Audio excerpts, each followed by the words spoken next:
Barcelona lost to Real Madrid because of this boy. Yeah, man, let's all be very honest. You get. Real Madrid players played with so much passion, played with so much rage, because it seemed as if they wanted to prove a point. They wanted to prove Yamal wrong.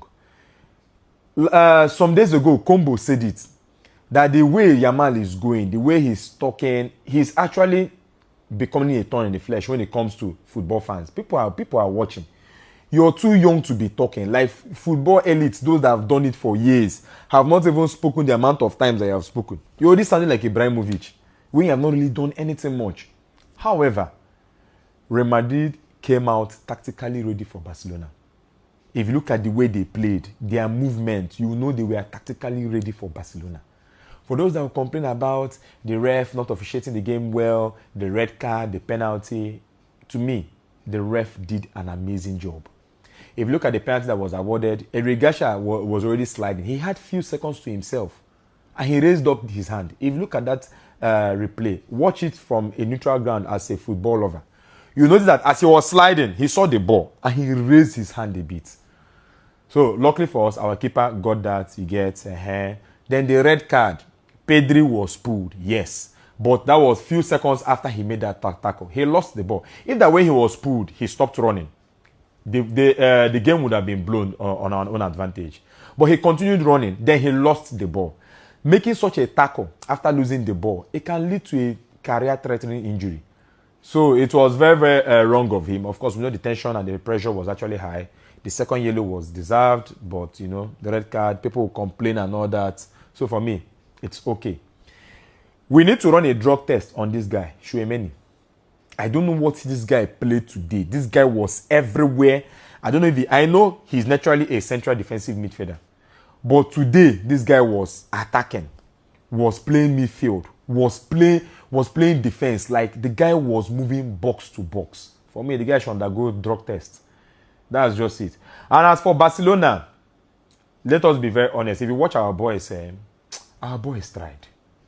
We controlled the game. Like, during the second half, we were controlling the game. We just lacked finishing. We lacked that finisher. Like, we lacked that fit Lewandowski. Someone like Rafinha that can break through.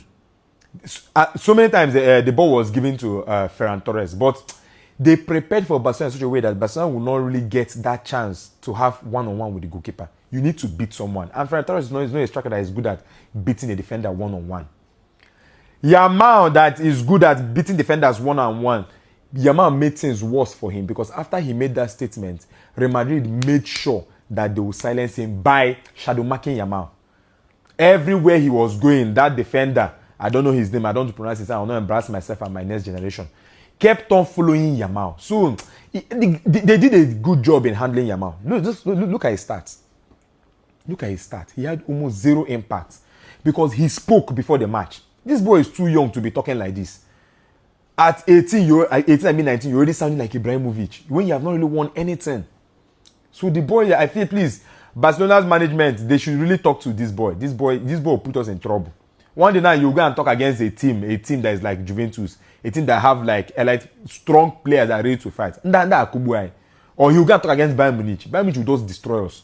He talks too much. I feel like if he didn't make the statements that he made, Real Madrid won't play with so much rage. Look at Bellingham. Bellingham that is still trying to get his match fitness after a long-time injury. Bellingham was playing like a mad dog, marking everywhere.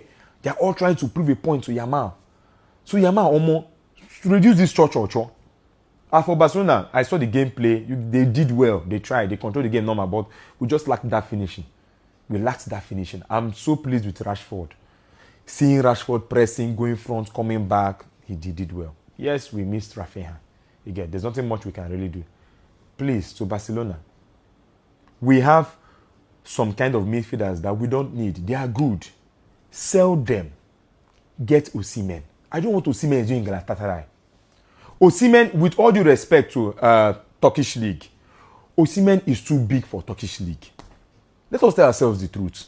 Sell some players, put some people for sale. Casado, Gavi. Yes, we know we love them, but we have to get over our emotions. Sell some of these players. Get Osimhen. If that we had, oh my God. It's fine. let's not actually let emotions get the best of us. You get big congratulations to Real Madrid. And another thing I observed today, when Vinicius was subbed, Vinicius left the field angry. It was very obvious. And you know, some people will be like, "It's disrespectful. He should respect the coach and all that."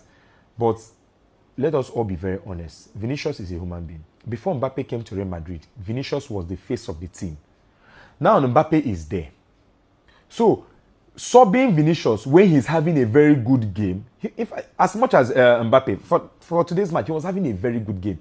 Subbing Vinicius is still like rubbing into his face that there's a new sheriff in town. We don't need to make it so obvious that Mbappe is now the leader of the team. Like, the guy is trying. You can change formation, or better off, sub both of them together, Mbappe and Vinicius. But subbing Vinicius when he was doing so well still rubs it to his face that he's no longer the main man of the team. It takes time for someone to adapt that there's a new sheriff in town. So please, when people are blasting Vinicius for lacking discipline, let us also remember that these people are actually human beings and they play ball with so much passion. You get? So I really understand Vinicius by, you know, what he did, you know, the anger and all that. But however, in football, you can't really please everyone.